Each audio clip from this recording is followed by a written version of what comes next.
What's going on, guys? Welcome to Dime Dropper Playoff Previews. Now, if you remember, every single year I try to do this where I have a content creator from each side of the series and hopefully do it for as many series as I can. So for this one, we're going to start out with the number 3 seed in the East, Milwaukee Bucks, and the number 6 seeded Indiana Pacers. And joining me, I'm so thankful that these two have joined me. We have Camille, the host, one of our newer hosts of the Locked On Network for Locked On Bucks, and straight Milwaukee or Wisconsin, native fan, which I love. And then Ben, who has Indiana roots. You might recognize him from the vlog when we played the Pacers just a couple weeks back, representing the Pacers.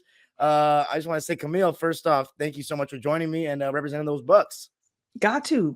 You got to put on for the 414. It was just 414 day here in Milwaukee every April 14th. Now we try to turn up a little bit. 414 is the area code. So the vibes are good right now, even though we have questions around Giannis, which are the biggest questions. Right. We're going to get into all of that. But Ben, representing Indiana, how you feeling? I'm feeling all right. I'm excited the Pacers are back in the playoffs. It's been a minute since we've been relevant like this and, had some attention. So it's nice. I'm excited, nervously excited, but So before we get into the actual series, I want to definitely talk about the seasons that you guys have had, starting with Milwaukee, because they're the team that's going to have more pressure on them and more eyeballs on them. It's been a 9-win drop-off this season. And the headlining move that everybody was talking about is that Damian Lillard finally got a change of scenery coming from Portland after 11 seasons, not in Milwaukee. How do you guys think, or how do you think Damian Lillard has done this season, how he's been received? It's definitely been a statistically tougher year for him, but you would have expected that being a second option. But there's definitely been some rough performances. What's been the opinion of Dame's first season as a Buck? Yeah, it hasn't gone as smoothly as some people initially thought. I mean, when the trade happened, the very first thing that I was thinking about, a lot of people were saying is like, oh my God, that two-man game between him and Giannis is going to be crazy dominant. And I think we all were thinking of this a little bit like NBA 2K, where it's like we're going to put these players together and then it's going to click immediately. But what we found with this team is that they needed a lot of reps. And on top of that, too, like you were talking about, like, what's this season been like? It feels like the Bucks have had like 3 or 4 different seasons within this one season. Because, I mean, we had the Adrian Griffin-led Bucks team, which offense, listen, they were putting up crazy numbers under Adrian Griffin, but the defense was terrible. It was poor under Griff. You made the coaching switch, and then under Doc, the record is poor, where you're like, okay, you're mediocre at best based on record alone. But when you're looking at it, like the defense got better, but the offense took a step back. And a lot of that has to do with Dame and him trying to find his place. When Doc Rivers came in, the first thing that he mentioned was, we need to try to find a way to make Dame comfortable, because I'm inheriting a team pretty much that doesn't really have an identity yet. So it's been a lot of trying to figure out how to get Dame as comfortable as he can in this offense, how to learn how to play with Giannis. And for Giannis, like, he had a career season.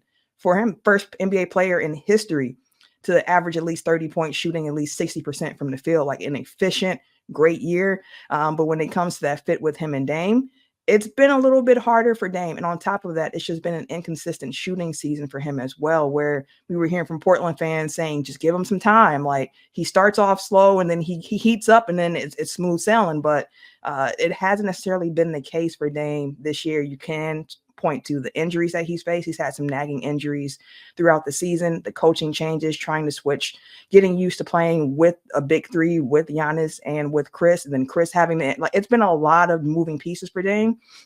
But the hope is that, he was finding his stride there at the end before he got hurt towards the end of the season as well. So the hope is that come playoff time, that this team will really be able to put some of the principles that they all know they should be doing into practice on a consistent basis. And that consistent piece is going to be the big piece for Dame. That doesn't sound too convincing, to be honest. Hey, it's real. I gotta be honest. We gotta be honest. No, you gotta be. All right, Ben, on your side of things, you're muted, by the way, but on your side of things, Tyrese Haliburton, he's been the big name that's been talked about all year from Indiana, a career year, 20 points, 11 assists, led the league in assists. Talk about the beginning of the season for him, how he kind of took the NBA world by storm. You made it to the final of the in-season tournament and showed everybody that this Pacers team's identity is going to be, we're going to score a lot of points, and we're going to push the pace a lot. So tell me about this new offensive renaissance the Pacers have had, even though they have the same coach in Rick Carlisle, but Haliburton has been leading the charge. Yeah, that's kind of how it was. And especially early season, the Pacers were putting up historic offensive numbers and still kind of are by the end of the season, led by Haliburton, who somewhat unexpectedly, I would say, took another leap from last year where he made his first All-Star game. And now it's like this guy is probably going to be second or third team All-NBA. He's phenomenal. Everything runs through him. His ability to push the pace in transition, his incredible vision, his off dribble shooting. But his injury in like December, January was probably the main thing that we've been looking at with the Pacers over the last couple months. And it seems like he's finally getting back to his normal self, which is obviously perfect timing, right? But Haliburton has been excellent this season. Even in the games where he wasn't really putting up a ton of points when he was recovering from the injury in like early March, late February, his passing always just warps defenses and creates great shots for the Pacers. And after the All-Star break, and especially with the Siakam trade, which has been phenomenal for the Pacers, I would say. I loved that trade at the time, and my only real issue with it still is whether or not they can retain him in the offseason. And I'd like to think that the Pacers wouldn't have made that trade if they didn't have some idea that they'd be able to retain him. But Siakam, as well as some other moves, playing Andrew Nembhard more, playing rookie Ben Shepherd more, has really made this defense a lot more palatable, which I think is kind of the biggest thing for me that's giving me encouragement going into the playoffs, where the Pacers were like historically terrible on defense through the beginning of this season. And since the All-Star break, they are 18th in defensive rating, which isn't great, but it is a big improvement. And that is just one spot behind the Milwaukee Bucks, who are 17th in defensive rating since the All-Star break as well. So the Pacers are not as horrible defensively as they once were. Of course, Siakam is a big help. Aaron Nesmith's had a phenomenal season on defense. And though I think Buddy Hield was a pretty significant loss for the offense, replacing him with a better defender certainly helps. And I do think Buddy's loss has impacted some of Haliburton's scoring numbers, since Buddy was like the primary off-ball shooter, off-ball mover, the guy who was like spacing and running off screens. And Haliburton's taken up some of that role just because nobody else on the roster can do it. He's the only guy. Well, obviously, he's the best on-ball creator, but he's also their best off-ball mover and off-ball scorer and shooter. So I don't necessarily think Haliburton's drop in counting stats reflect a dip in his play outside of the injury, which, of course, for that first couple month and a half when he was back, he clearly was not healthy. Like he didn't look explosive. He didn't look confident in his shot. But the Pacers, again, still have a top 3 offense in the league, despite focusing a little bit more on defense. And I definitely do have my worries about how that defense is going to hold up in a playoff setting, but I think we've shown enough. And obviously Rick Carlisle is a phenomenal coach, and I trust him a ton. I think one thing the Pacers will certainly have, Bucks probably have the better overall roster and obviously the best player in the series, assuming Giannis is healthy. But I do think the coaching advantage for the Pacers is probably going to be significant. And I will say, as a fan of an Eastern Conference team, and Dime, I know you'll relate to this, is I was happy when the Bucks hired Doc Rivers. I was like, this is okay. And it's been up and down. So those are my thoughts. First off, I want to say both of you guys started out with great answers. I knew a lot of the things both of you guys said, but it's nice to hear confirmation from people that follow the team every single game. You actually, Ben, you took a lot of my follow-up questions, but I'm still going to ask some clarifying stuff. But you mentioned it. I was waiting to get there. But all of my subscribers probably listening to this, as Camille was talking about him, are probably like, oh my God, what is Dime going to say? Because I am the president and CEO of the Glenn Rivers Hate Association. This guy, I'm 25 years old, but in actuality, I'm like 33 because of him. He is, and I just felt so bad. I don't mean to rain on your parade. I think you still have a chance. You have championship pedigree with Giannis, but I have zero faith that he can win a championship again. I do think coaching is exaggerated, though, in a certain way. I think people are so quick to blame coaches for everything. Yeah. And I think even when Glenn Rivers' teams have disappointed, whether Philly or the Clippers, That's like you it's just been won't more. call him Doc. I refuse. There's one doc that we know in NBA circles, and he is went to the same college as me. So, or I went to the same college as him. So the Glenn Rivers situation, I think most of the time when his teams have failed, it's been the players. But I just think he doesn't necessarily, do positive things where you're like, man, this adjustment by him was the major change of the series, like stuff like that. I don't know how much he's going to help you win a series, but I still think it's going to come down to the players. So going back to Camille, I wanted to ask, the one thing that was super obvious about this Bucks team is you're losing Drew Holiday, Grayson Allen, you're replacing them with Malik Beasley and Dame. So offensive rating last year, you were 12th and then 4th in defensive rating. Then this year, it's almost like it's flipped. 6th in offensive rating, 19th in defense. So let me know how the adjustment has been. You talked about the change in philosophies with new coaches, but just the personnel-wise, going from Drew and Grayson to Dame and Malik Beasley, who you can maybe confirm this for me or not, but every time I've watched Malik Beasley this season, he's played better defense than when he was with the Lakers, but I don't know how much that means, relative to what you guys had. So Yeah, I mean, on my show, Tech File, we have a resident Lakers fan on our show. And I asked him about, like, what's up with Bees? Like, why didn't y'all play him in the playoffs? And he was like, the defense wasn't there. The shooting was too streaky. We just couldn't do it. And I'm like, oh, that's okay. true. So when he comes to Milwaukee, the first thing you're hearing is like, we're going to put Bees on the best perimeter player on the other team. And I was like, looking around like, why is that what we're saying we're going to do? Like, understood that Drew Holiday is gone, but Malik Beasley is really what you're telling me is going to be our best perimeter option. And lo and behold, like truly amongst the guards, he was the best option, which just goes to show how much of this team was really missing what Drew Holiday brought. And not only Drew Holiday, but under Mike Budenholzer, like a lot of the guards had a defensive pedigree. So even coming off the bench, your George Hills, your Javon Carter, you got your bigger wings like a Wes Matthews. There were guys who were coming in the game who were known for their defense because that's what Bud stressed.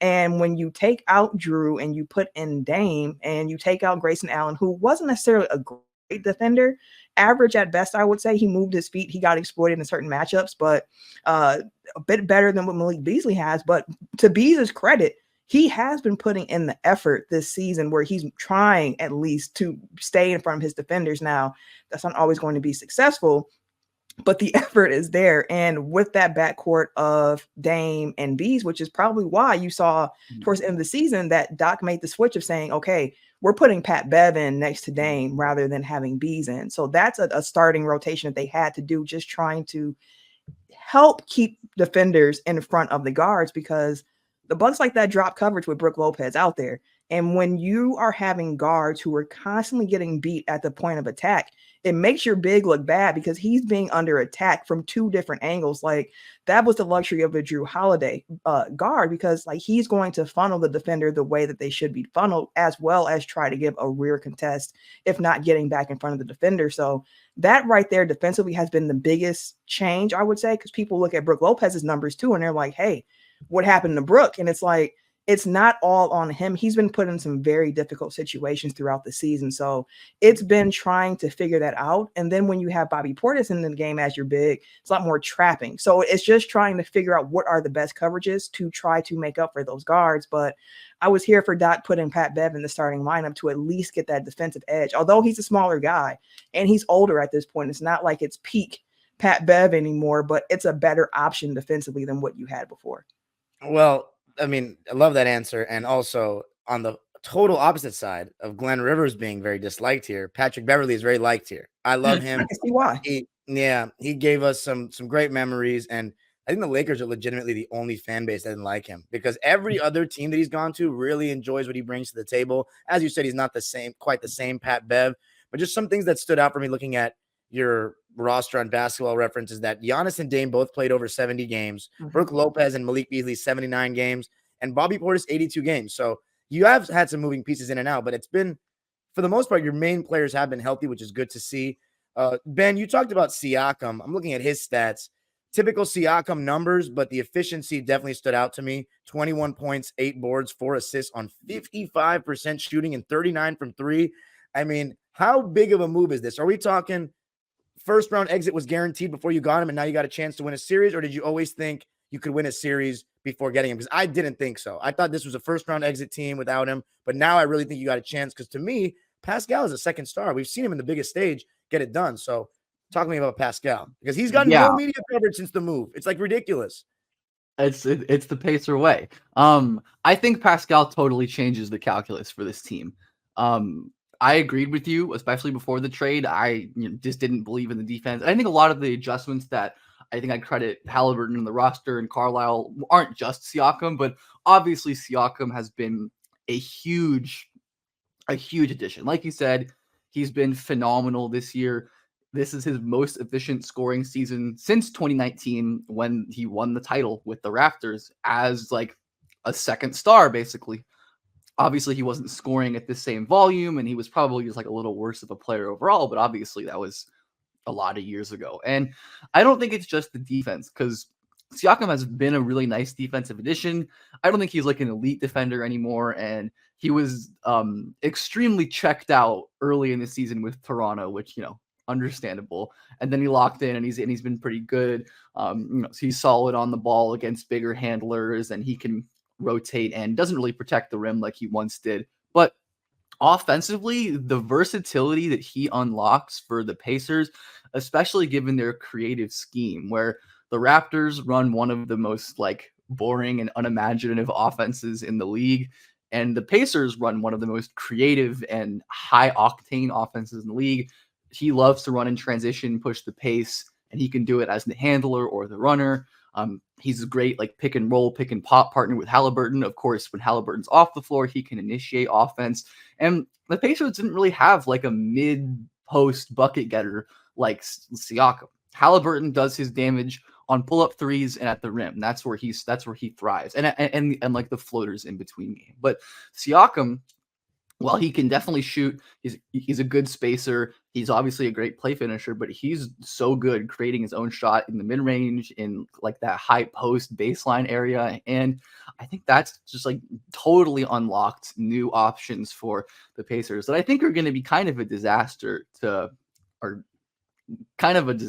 other teams to try to guard it. And that's how it's been all season. And I think it's going to be really big in the Bucks series. I believe the Siakam Pacers haven't played the Doc Rivers Bucks. Like all of the games were before those moves. And obviously the Pacers, kind of owned the Bucks this season, aside from when Giannis scored like 65 or something, which, when Giannis scores 65, Was that the game with the game ball situation? Yes. Absolutely. I forgot about this. One of the most one of the most ridiculous, unnecessary beats of the season that just does not matter. And like both sides were like, this is not, come on. Like, but yeah, the Bucks obviously still kind of, just because of the roster, still play, especially with Brook on the floor, like a lot of their deep drop, because that's what Brook is comfortable with. But they definitely, as Camille said, without Drew, are not nearly as good. When normally Drew could get over any screen and pressure the ball handler from behind and from the side. Whereas, when you have even like older Pat Bev or Dame or Beasley or Connaughton or someone like that working over screens, it doesn't really work. The Bucks have always given up a ton of mid-range jumpers.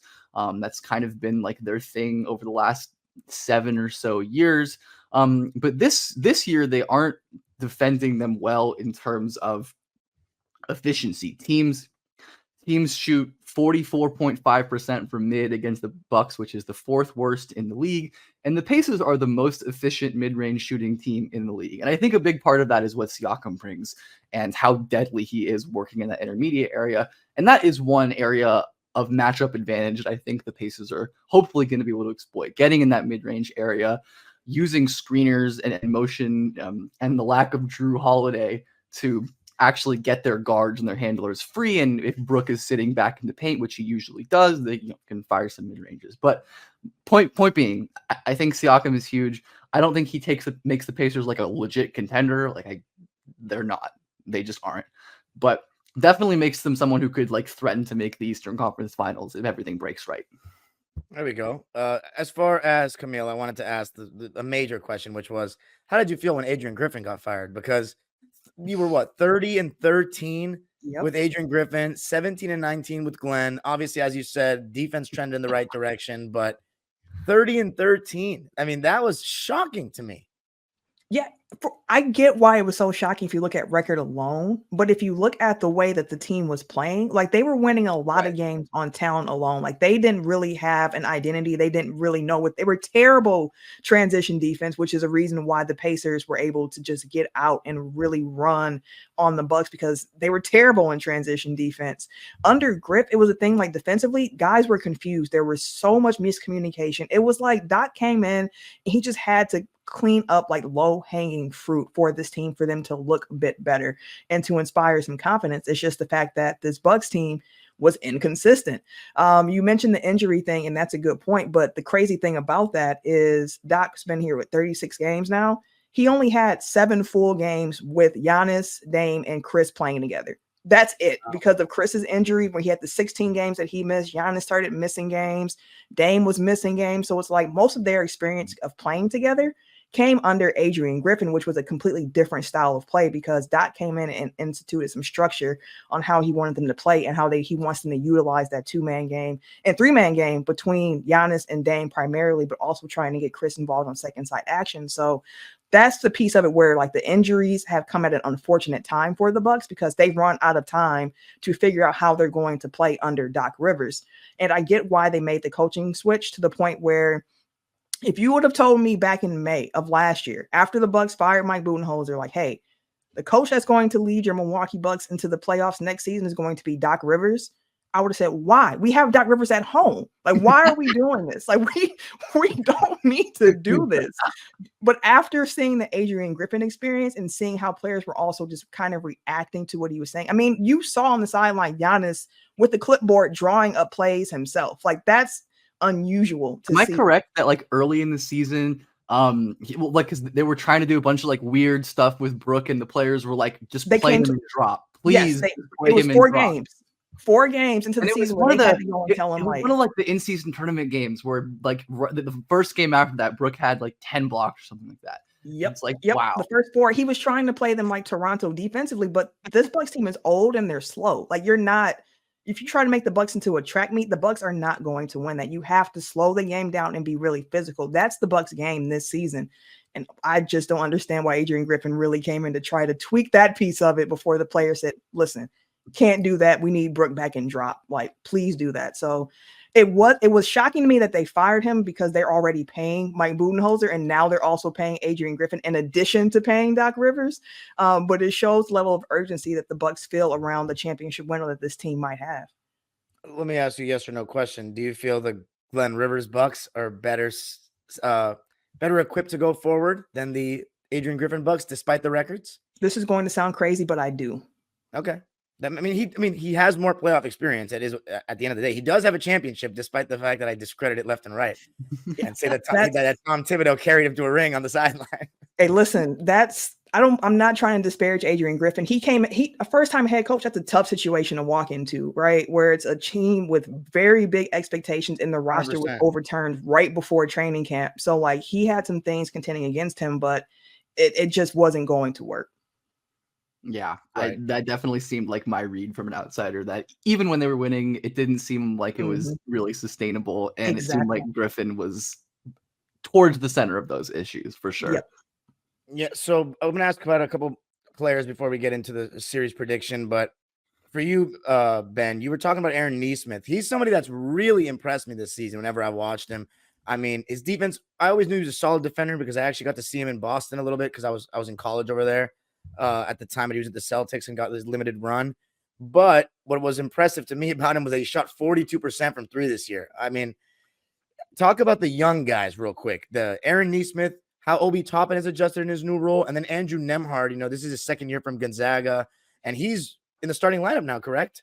Yep. So yeah, go ahead with those 3. So yeah, I mean, Nembhard's taken over for Mathurin, who, I mean, look, among Pacers fans, probably one of the lower ones on Mathurin. But he definitely, they lost his offensive juice, but Nembhard has slot in extremely well as obviously a much better defender. Is he out for the season, by the way? Huh? Is he out for the season, by the way, Mathurin? I believe so, yes. Okay. Nembhard is a really, really sturdy guard defender, excellent in the passing lanes, really solid against screens. He's one of the most efficient mid-range shooters in the league. Like really great, like pick and roll pace, use the screen setup, get into the mid-range, make smart decisions. And it's just been a really nice addition. Like low maintenance player, like you don't have to feed him touches and he can really do what you want him to do. Nesmith, man, the Pacers have been really, really great with these like reclamation projects. Nesmith obviously being the main one who, I mean, his whole thing coming out of college was that he was a crazy shooter. And though his shooting ability was definitely overstated by draft people coming out of college, he was a good shooting prospect. And I don't think the fact that he just like did not shoot the ball well at all in Boston was reflective of his ability. I mean, he's still not like a crazy shooter. He's shooting 42%, but the volume is relatively low and he shoots a lot of open corner threes. But like that's his role. They don't need him to be like a crazy nuclear movement shooter or pull-up shooter. And he has consistently been the Pacers' best defender this year. No doubt. He is our only real wing stopper.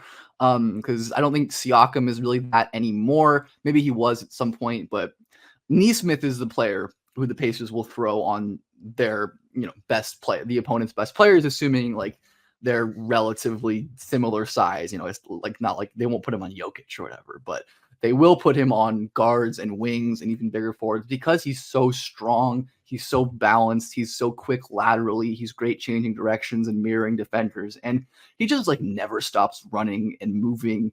Like his motor is incredible. He never stops running. And I think that's the most infectious thing about him. And he totally changes this Pacers defense, having a guy who can actually be like a legit stopper that otherwise this team just does not have. But speaking of other capable defensive role players, Ben Shepherd, who was their second round pick out of Belmont this last year, has stepped up in a big way as well, largely for his defensive energy.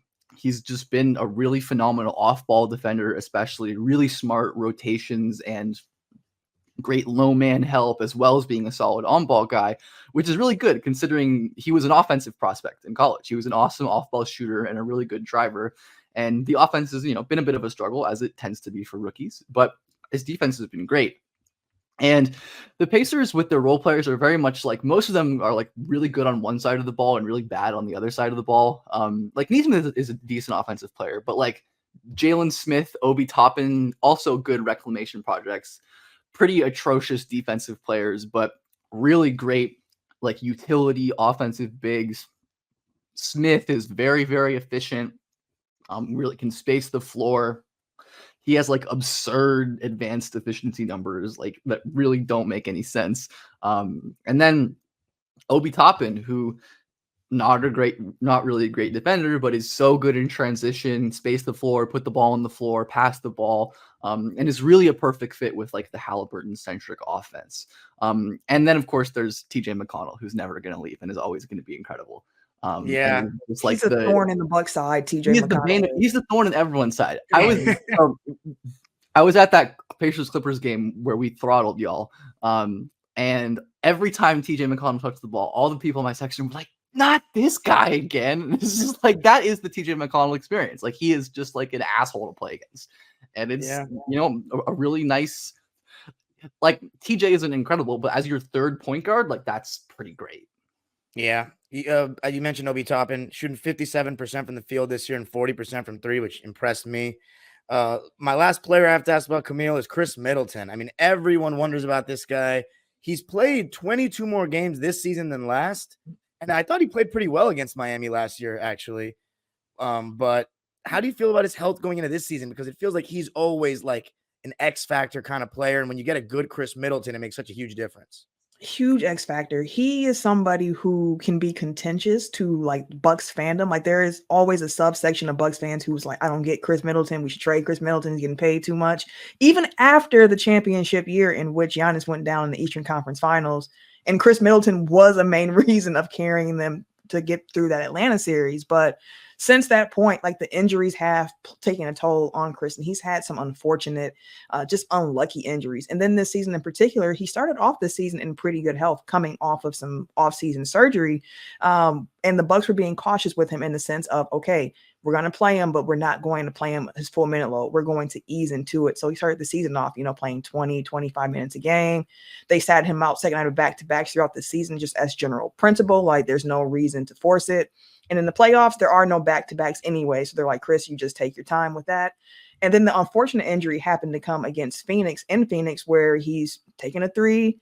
KD gets underneath his landing space and he sprains his ankle, and that ankle sprain kept him out for 16 games straight this season, which, again, as I mentioned, was during some very valuable team building time under Doc. So, hey, listen, Chris Middleton is a true X factor for this team, especially if Giannis isn't going to go, because then it's really going to be on Chris and Dame to carry that offensive load for this team, because the Bucks are built as a top heavy team. It's Giannis, it's Dame, it's Chris. Those are your three offensive weapons. Those are your three guys who can actually create their own shots. Those are your three guys who can do some playmaking on this team. Outside of the three of them, the playmaking becomes scarce. Like, your next best playmaker is probably Pat Bev, really. So Chris Middleton is going to be huge. And when they're fully healthy, and as Giannis and Dame, the gravity the two of them have, like, it opens up so much for Chris Middleton as that third guy, that second side action, where it elevates his game, because he is really, really good. I think he's a lot bigger than people realize too. He loves operating out of the post. He can get the tough buckets. Defensively, he does not have the lateral quickness that he once had. The injuries have played a part, in addition to getting older. But again, he's a bigger body you can throw out there on the court, being 6'8", 6'9", as a wing player. So he is somebody who's going to be of the utmost importance for this Bucks team, especially during those minutes when Dame's on the bench and you need someone to be in the game trying to continue the playmaking and getting guys into their right spots, because there's just not much shot creation on this Bucks team. Yeah, definitely. So now we get into the series. In the regular season, the Pacers won the season series 4-1. Obviously, everybody remembers that semifinal of the in-season tournament, but a lot of that was pre-Siakam trade, pre-Glenn Rivers. Do you guys feel like those matchups hold much validity? I mean, what do you guys think of it? Not really. I don't know. I don't really. Different. No. I don't think using like regular season head-to-head is really indicative of much. Like, I think you can learn stuff about like certain matchups and certain on-court, kind of battles between certain players, but it's not like the Pacers won in the regular season, they're going to win in the playoffs. Like, that's just not how it goes. I totally agree. I always say this when it comes to regular season series before playoffs, people bring it up.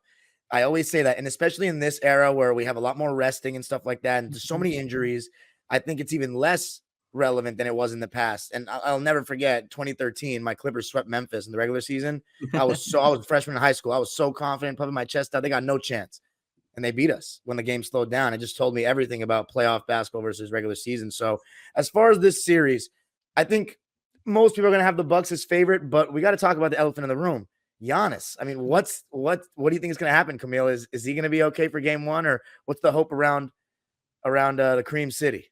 Listen, Giannis is somebody who over the years has shown that he can be Wolverine-like when it comes to his healing powers. I mentioned the finals year where in the Eastern Conference Finals, he severely hyperextends his knee, an injury that most people said for most other players, they would have probably been out for the rest of the playoffs. But he was like, I'm coming back for the finals and we're going to deal with it. And you saw the first two games where there were moments of him just being unsure. You can see him tweaking it, but he's playing through it.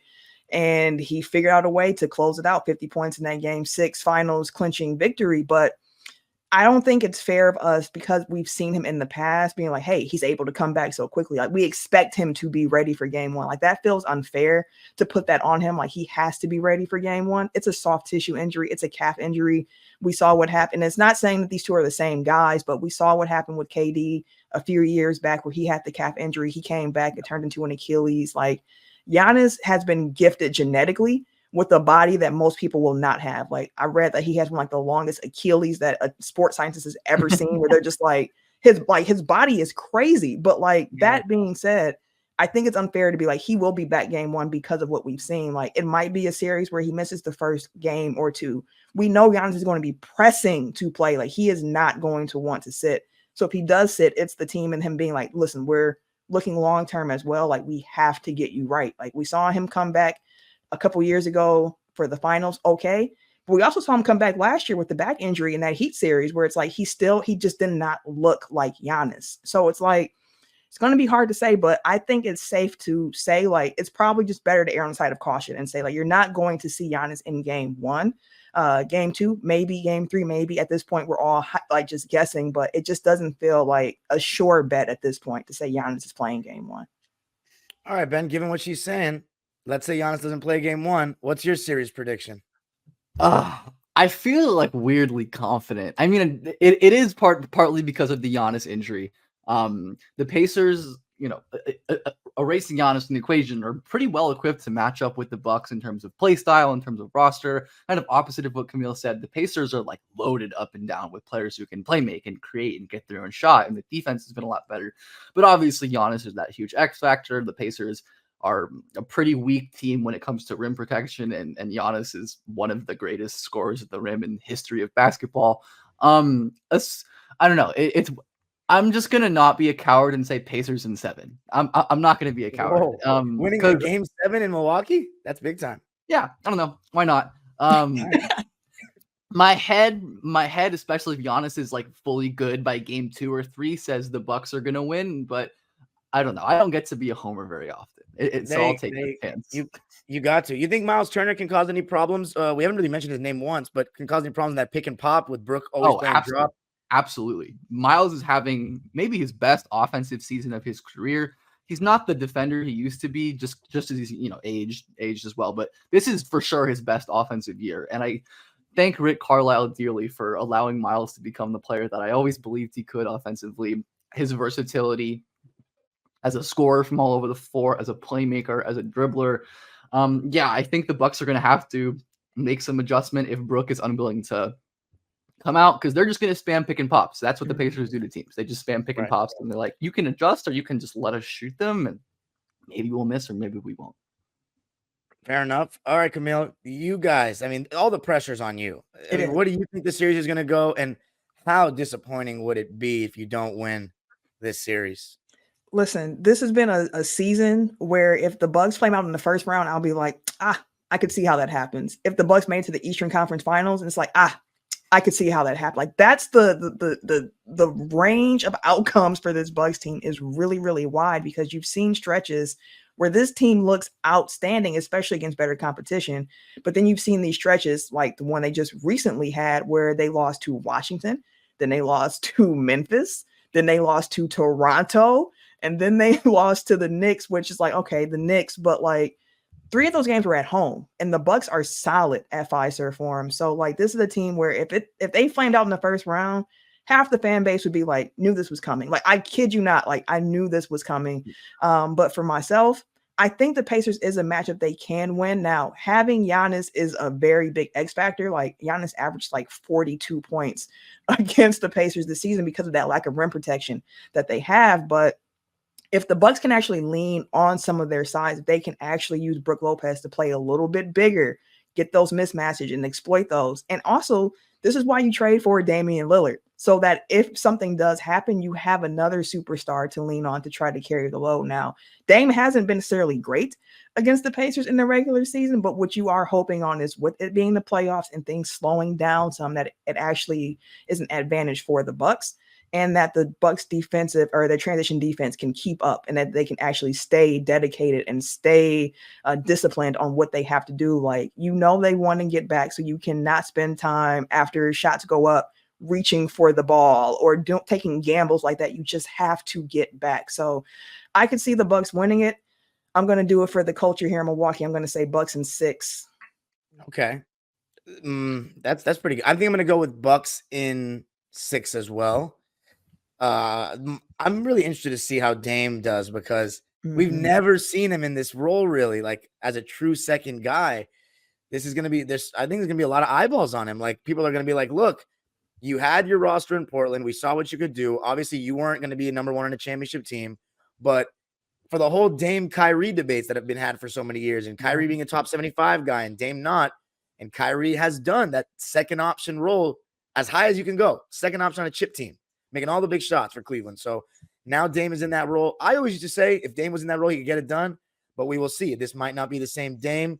My last question is, if Giannis doesn't play, how big of an impact do you think Bobby Portis needs to make? Because I don't remember if it was a game against us or against the Lakers, but there was one game, I think it was against us. Yeah, he it dropped was. like 40. Like the guy still gets so hot, and the way the crowd responds to him is just, I haven't seen anything like it in Milwaukee. So Yeah, how Bobby about Bob? is a legend. He's a legend in Milwaukee. Like the way the crowd amps him up and the way he feeds off the crowd is like just like this circle of like energy between us and Bobby Portis. But that's one of the things without having Giannis. Like Bobby has stepped up this season in games without Giannis. If I remember correctly, he was averaging like 22 points and 10 boards in games that Giannis did not play in. So he is definitely going to be somebody where the Bucks are going to lean on. But we know that this Pacers Bucks, like these two teams have some bad blood with each other from playing each other 5 times this series or this season. So it's going to be one of those things too, like you got to play with an edge, but not go over it. So like the team that can also keep their composure is going to have the upper hand in this game, in this series. Yeah. My thing I'm looking at is the pace, who controls the pace of the game. And then I think the Pacers my prediction is they'll start with Pascal guarding Giannis and Nembhard guarding Dame at the point of attack and have Nesmith on Middleton. That's just my prediction. I don't know if that'll be true. Then it'll probably switch 1 through 4. I'll be interested to see how Tyrese Haliburton gets attacked in this series. You know it's going to happen at some point. And they're going to probably do the same to Dame. So it'll be really interesting to see how that goes. I'm pretty excited for this series. Obviously, I think it won't be super talked about in the media, but as a basketball lover, I'm obviously excited for every series, and this will be one. Guys, let people know where they can find you. This was so great. You gave me every answer I needed. So I'm just as skeptical as the Bucks as I was coming into this. As you should be. As you should be. If you want to follow me on social media, you can catch me on Twitter, Instagram at Camille Monae, CamilleMonae. And as for the podcasting, every week, Technical Foul Podcast, TECKNICAL. We cover NBA, NFL, and pro wrestling on Technical Foul once a week. And then I do Locked On Bucks Monday through Friday for all your Milwaukee Bucks needs. And then I'm also part of the Pack a Day podcast family every Friday, dropping Green Bay Packer news. And during the Packer season, I have some more spots. I'll be talking Packers, but yeah, that's where you can catch me. You guys gotta go subscribe to everything she just said, because here on Dime Dropper, we love local content creators. That's what we gravitate towards. That's what we are. So we gotta love that. Ben? Yeah, first off, I'm a big Jordan Love guy. I adopted them as my NFC team for last year's playoffs since my Colts weren't in it. So I support the Packers. I enjoy their vibe. But you can follow me on Twitter at BJPF_ or just my name, Ben Pfeifer, on YouTube or anywhere else. All of my basketball content, whether it's NBA or draft or whatever, is going to be on there. So there we go. Show them all love. Give them a follow. Give them a subscribe. There can only be one. I'm going with the Bucks, though, even though I wish Glenn Rivers the absolute worst. Let us know your series prediction in the comments, Dime Dropper fam.